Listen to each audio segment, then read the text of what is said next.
So hello everyone, this is your Roshan bhaiya. तो सबसे पहले आपकी एग्जामिनेशंस है तो आपको ऑल दी बेस्ट, अच्छे से अपने एग्जामिनेशंस को देना। और इस वीडियो में अभी मैं आप लोगों को पूरे सोशल साइंस किताब से जो 2 मार्क्स में क्वेश्चन, 3 मार्क्स में, 4 मार्क्स में और 5 मार्क्स में पूछा जाएगा, यानी शॉर्ट से लेके लॉन्ग तक इन सभी क्वेश्चंस को बताने वाला हूँ। एंड ये क्वेश्चंस ना गारंटी आपके एग्जामिनेशन में आएगा। तो एग्जामिनेशन से पहले जितने ही बच्चे इस वीडियो को देख रहे हैं उनका ये वीडियो बहुत ही काम की रहने वाली है। तो अब मैं आप लोग को इसका क्वेश्चन और आंसर बता रहा हूँ। पहला क्वेश्चन दिया गया है कि why did Gandhi ji decide to launch a nationwide satyagraha against the proposed Rowlatt act 1919। कोई भी 3 रीजन आपको एक्सप्लेन करने हैं। गांधी जी ने जो नेशन वाइड सत्याग्रह मूवमेंट जो है ये लॉन्च किया था रॉल्ट एक्ट के खिलाफ, क्यों किया था, 3 कारण बताना है। देखो, ये जो क्वेश्चन है ये आपका 2 मार्क्स में भी आ सकता है, 3 मार्क्स में भी और 5 मार्क्स में भी। तो अगर 2 और 3 मार्क्स में आता है तो आप इतना लिख दोगे चल जाएगा, लेकिन 5 मार्क्स में आएगा तो आपको थोड़ा सा ये लॉन्ग करके और लिखना पड़ेगा, इसको एक्सप्लेन और करना होगा। तो सबसे पहले तो आपको याद रखना है कि गांधी जी ने ये जो नेशन वाइड सत्याग्रह मूवमेंट जो है स्टार्ट किया था इसके खिलाफ में, रॉल्ट एक्ट के खिलाफ में। पहला रीजन तो ये था कि आपको ये याद रखना है कि जो रॉल्ट एक्ट है ये पास कौन किया था, तो इंपीरियल लेजिस्लेटिव काउंसिल। सबसे पहले तो ये याद रख लेना। तो बहुत सारे जो इंडियन मेंबर्स थे उन्होंने इसका पोजीशन किया, इसका विरोध किया, बट इसके बावजूद भी इस एक्ट को पास किया गया। दूसरा है कि इस एक्ट को पास कर लेने पे जो उस समय की ब्रिटिश गवर्नमेंट थी उसको बहुत ज़्यादा पावर मिल जाता। एंड तीसरा जो सबसे बड़ा रीज़न था कि इस एक्ट के पास हो जाने के बाद जो गवर्नमेंट थी वो उनके पास ऐसा पावर आ जाता जो कि किसी को भी वो जेल में डाल सकती थी 2 साल तक बिना किसी कारण के भी। तो ये 3 रीजन्स थे जिसके वजह से जो गांधी जी है वो एक नेशन वाइड सत्याग्रह मूवमेंट जो है वो लॉन्च करते हैं रॉल्ट एक्ट के खिलाफ। अब नेक्स्ट क्वेश्चन दिया गया है कि why did Gandhi ji decide to withdraw the non cooperation movement in February 1922। Explain 3 reason. अब यहाँ पे फिर से आपको बताना है कि जो गांधी जी है इन्होंने नॉन कॉपरेशन मूवमेंट को फरवरी 1922 में वापस ले लिया था, तो इसके क्या कारण है। 3 कारण आपको यहाँ पर भी लिखना है। तो देखो, सबसे पहला कारण तो ये है कि उस समय जो नॉन कॉपरेशन मूवमेंट है वो कई जगहों पे वायलेंट बन जाती है, मतलब हिंसा पैदा कर देती है, आपस में लोग झगड़ने लगते हैं इसके वजह से। दूसरा है कि जो सत्याग्रही थे तो मास स्ट्रगल के लिए उनको ट्रेन किया जा सके, दूसरा रीजन था। एंड तीसरा रीजन था कि बहुत सारे जो कांग्रेस लीडर्स थे ना वो लोग मास स्ट्रगल से थक चुके थे। साथ ही साथ वो चाहते थे कि वो पार्टिसिपेट करे काउंसिल इलेक्शंस में ताकि वो फिर ब्रिटिश पॉलिसीज को क्रिटिसाइज कर सके। तो ये 3 कारण थे जो कि महात्मा गांधी, जिससे के वजह से जो महात्मा गांधी थे वो डिसाइड करते हैं कि नॉन कॉपरेशन मूवमेंट को वो वापस ले लेंगे। सो अब नेक्स्ट क्वेश्चन आगे दिया गया है, how did the salt march become the base to begin the civil disobedience movement. जो साल्ट मार्च है वो किस प्रकार से एक बेस बनती है सिविल डिसऑबिडियंस मूवमेंट के शुरू होने के लिए, इसको एक्सप्लेन करना है। तो इसका आंसर दिया गया है कि 31 मार्च 1930 को जो महात्मा गांधी होते हैं वो विसरॉय इरविन को ना एक लेटर लिखते हैं और उन्होंने 11 डिमांड रखी थी। बट ये जो विसरॉय इरविन होते हैं ना इनके डिमांड को फुलफिल नहीं करते हैं। एंड इनकी जो एक सबसे मोस्ट डिमांड थी कि जो साल्ट पर जो टैक्स लगा हुआ है तो उसको वो हटा दे। क्यों? क्योंकि जो साल्ट है ये एक इम्पॉर्टेंट आइटम थी फूड की, जो कि रिच और पुअर दोनों कंज्यूम कर सकते थे। तो गांधी जी चाहते थे कि साल्ट टैक्स जो है वो हटा दे, उसको एबोलिश कर दिया जाए। तो जब विसरॉय इरविन इनके डिमांड को पूरा नहीं करते हैं तब जाके जो सिविल डिसऑबिडियंस मूवमेंट है वो फिर शुरू होता है। इस तरह से वो एक बेस बनता है। नेक्स्ट अब आगे क्वेश्चन दिया गया है, how Italy unified. Italy unified कैसे होता है, मतलब कि इटली का यूनिफिकेशन कैसे होता है। तो 1830 में ग्यूसेपी मैजिनी एक सीक्रेट सोसाइटी फॉर्म करते हैं जिसका नाम होता है यंग इटली। ये जो सीक्रेट सोसाइटी यंग इटली है ये इटली को यूनिफाई करने के लिए ही बनाते हैं वो, लेकिन वो फेल हो जाते हैं। तो पहले Giuseppe Mazzini secret society Young Italy बनाते हैं बट वो फेल हो जाते हैं, इटली को यूनिफाइड नहीं कर पाते हैं।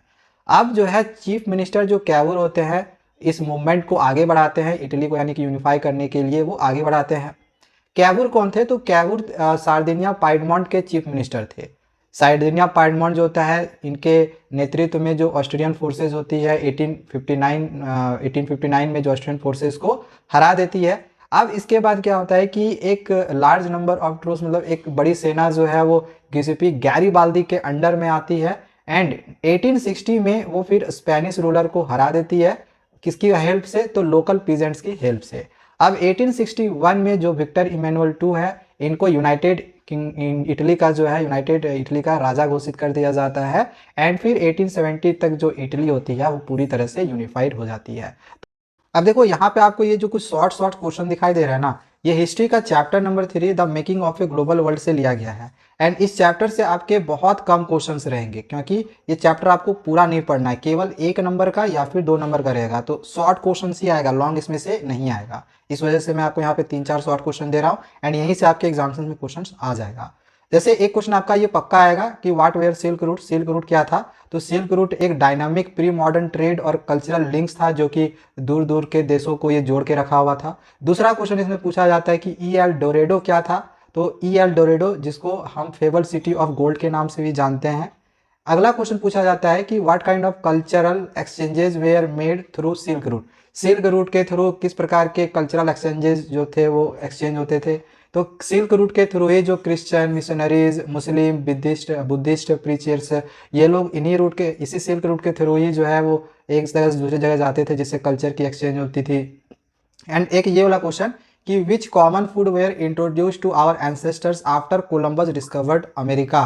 कौन कौन से ऐसे कॉमन फूड्स हैं जो कि शुरू किए गए हमारे एंसेस्टर्स के द्वारा जब कोलंबस ने ये अमेरिका को डिस्कवर कर लिया उसके बाद।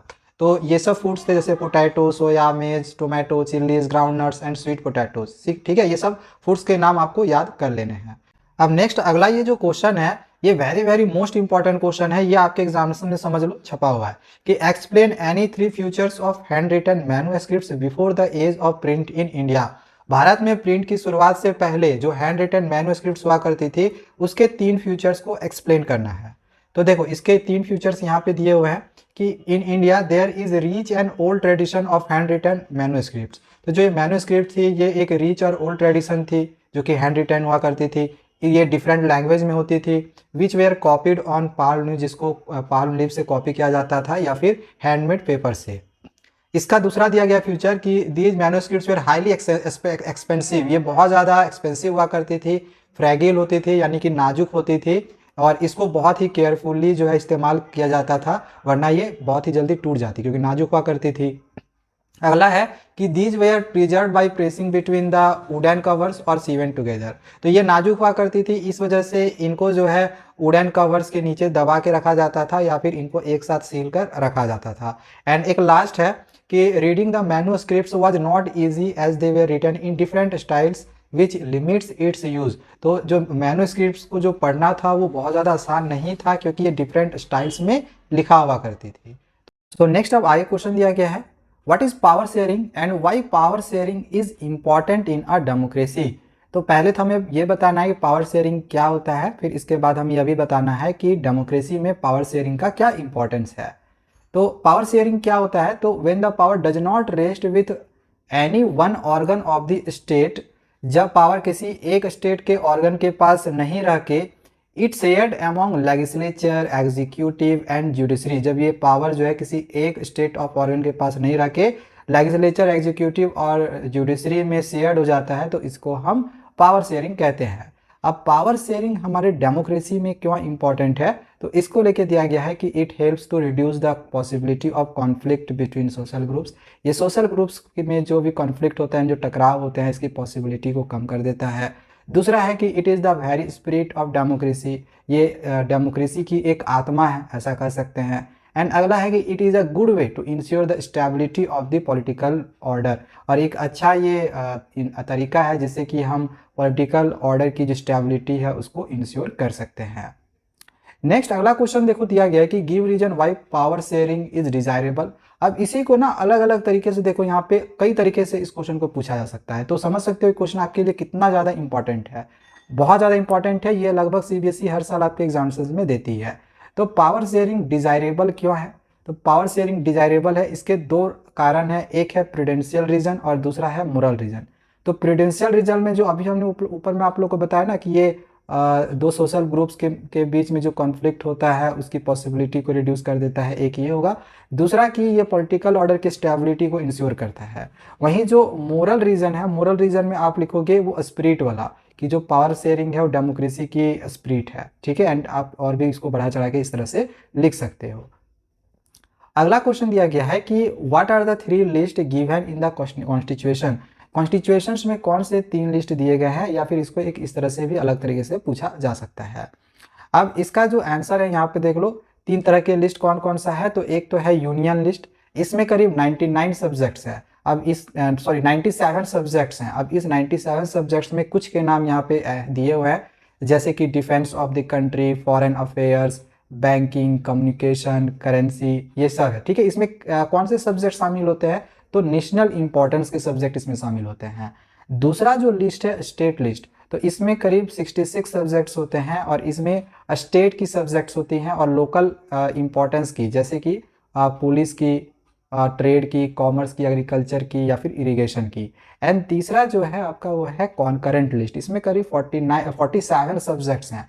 अब इसमें कौन कौन से सब्जेक्ट शामिल होते हैं, तो इंटरेस्ट के, किस तरह के इंटरेस्ट, जैसे कि education, forest, trade unions, marriage, adoption, succession, ये सब कुछ इंटरेस्ट है। ठीक है, तो ये सब याद रख लेना, गारंटी यहाँ से क्वेश्चन आपका एग्जामिनेशन में आने वाला है। ठीक है, लिस्ट से आता ही है।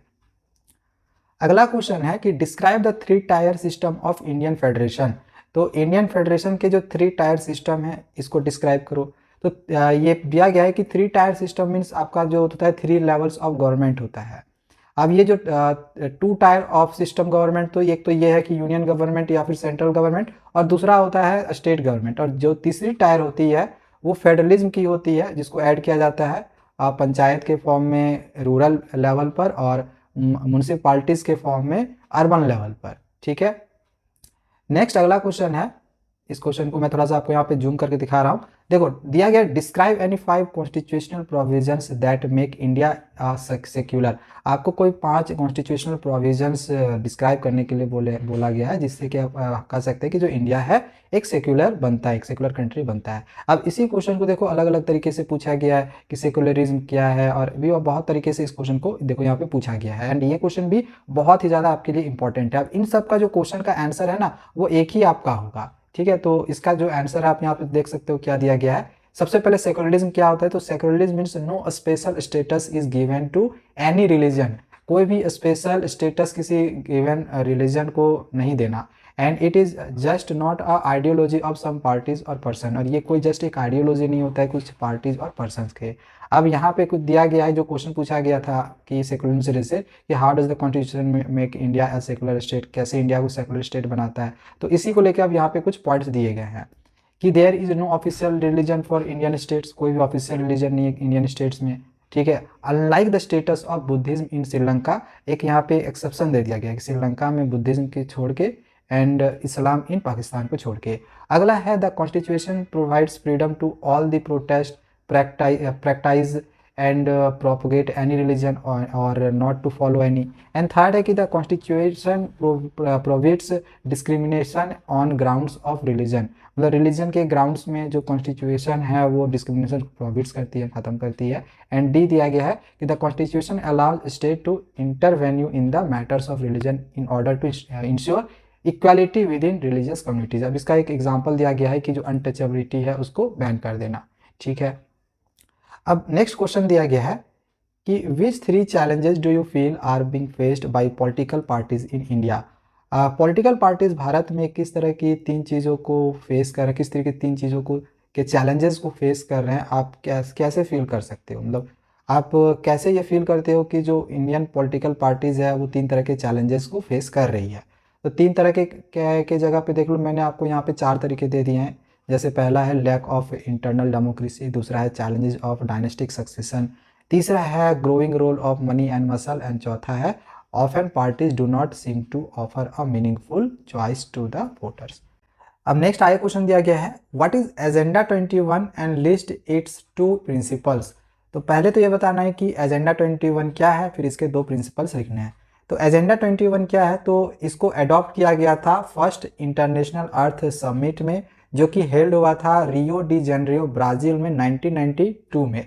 और इसके 2 प्रिंसिपल्स क्या है, तो पहला प्रिंसिपल दिया गया कि to combat environmental damage, poverty, disease through global cooperation on common interest, mutual needs and shared responsibilities, ये पहला है।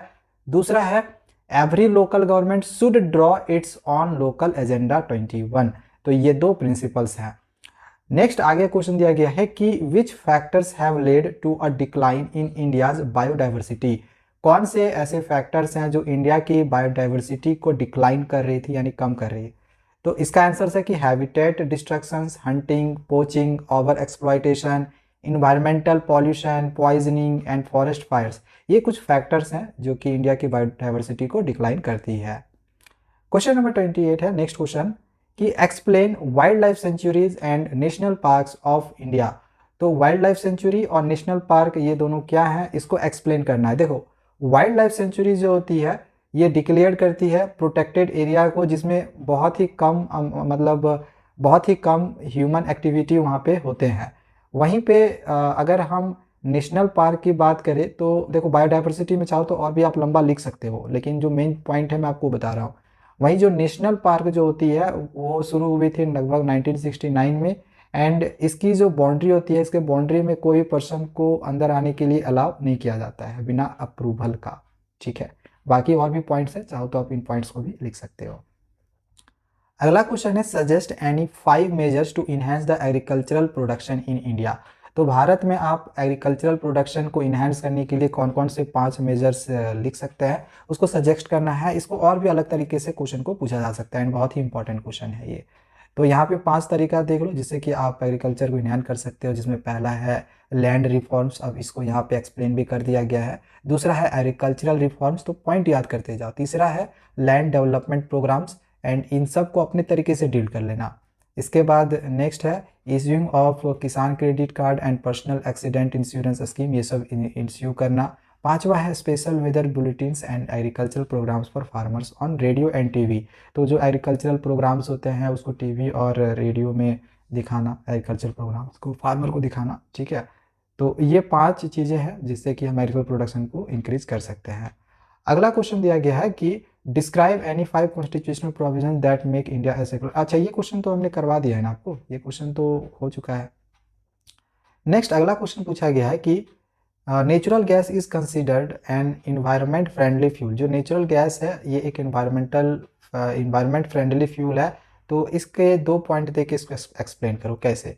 तो यहाँ पहला पॉइंट दिया गया है, देखो आपको ये पहले पता है कि जो नेचुरल गैस होती है वो सोर्स ऑफ एनर्जी होती है as well as an industrial raw material.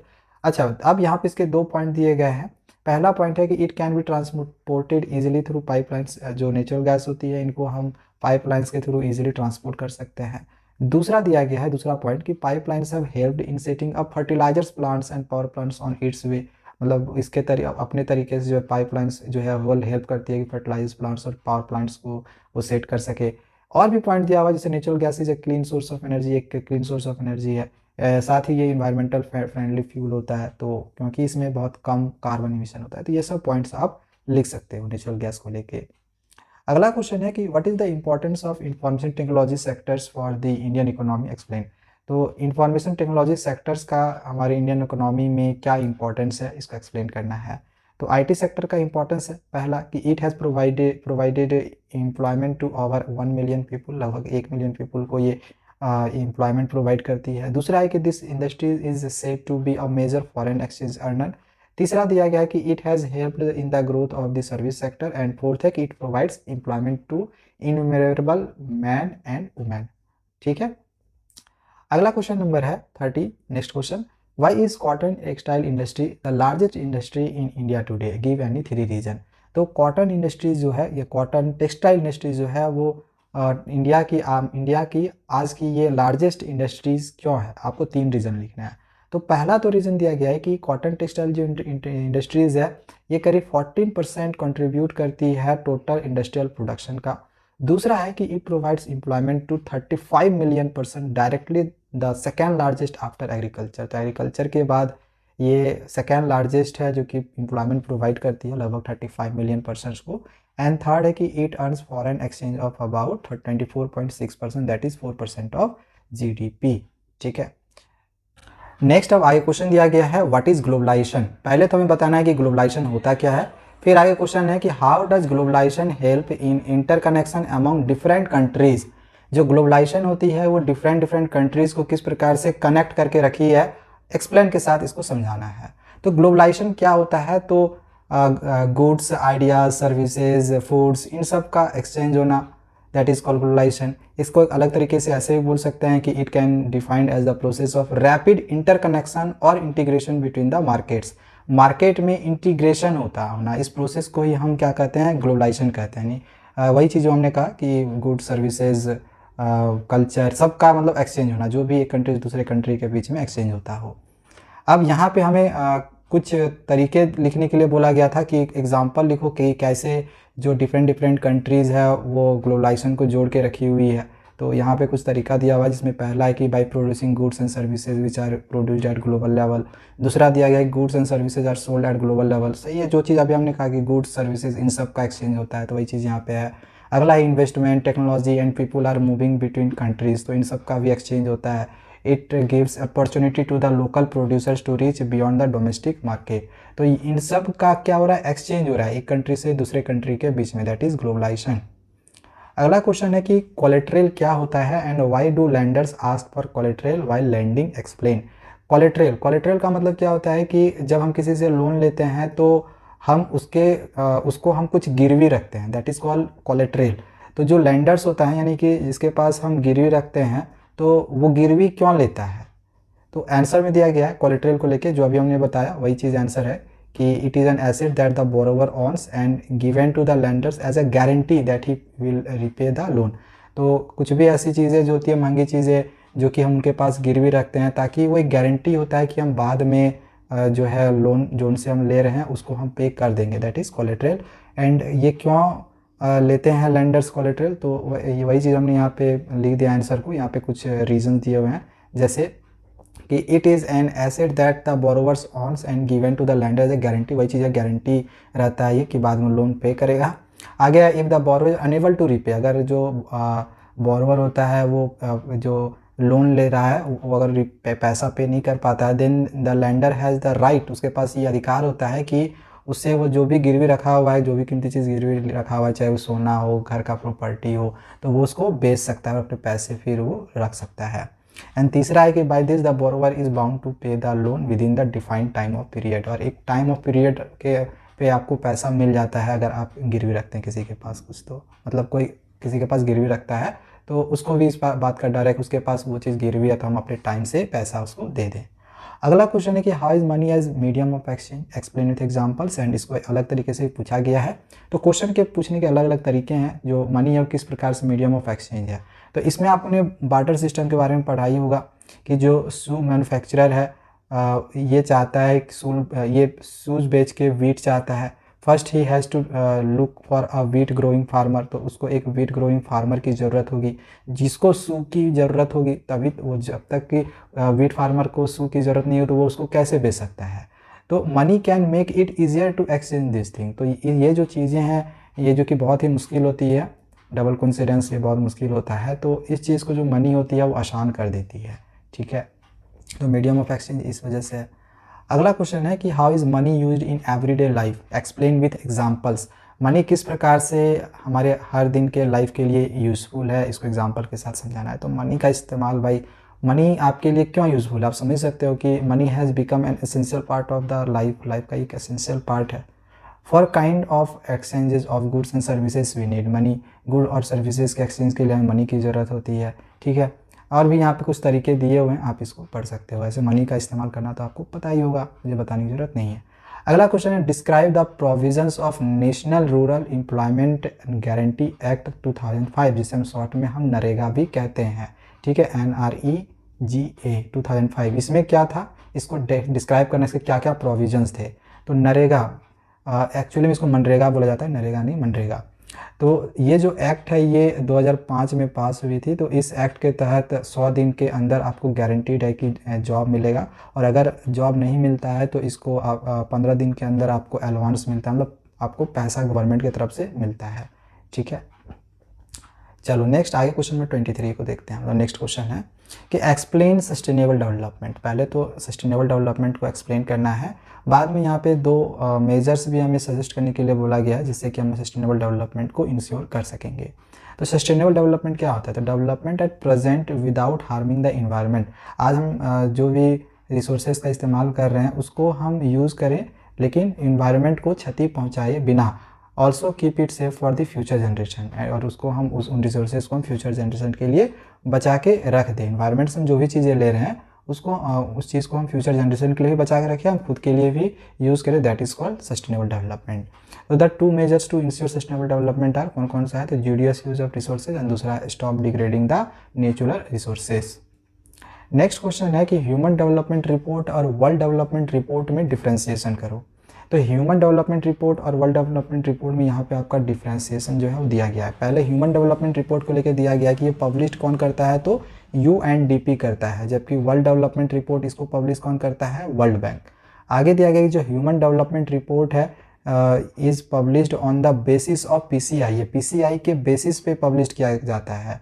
Health status and educational levels, इन सब के आधार पे पब्लिश किया जाता है, जबकि जो वर्ल्ड डेवलपमेंट रिपोर्ट होती है वो क्लासीफाई करती है the countries on the basis of just PCI, ये सिर्फ PCI के बेसिस पे ये क्लासीफाई करती है, जबकि जो ह्यूमन डेवलपमेंट रिपोर्ट है PCI, हेल्थ स्टेटस और एजुकेशनल लेवल्स तीनों के बेसिस पे पब्लिश करती है। ठीक है, अगला है human development report gives the real picture of development as it uses both the material and non material criteria. वहीं जो वर्ल्ड बैंक होती है just uses the material criteria for the classification. तो बस इतने ही क्वेश्चंस हैं, ये क्वेश्चन हमने आप लोगों को पहले ही करवा दिया है।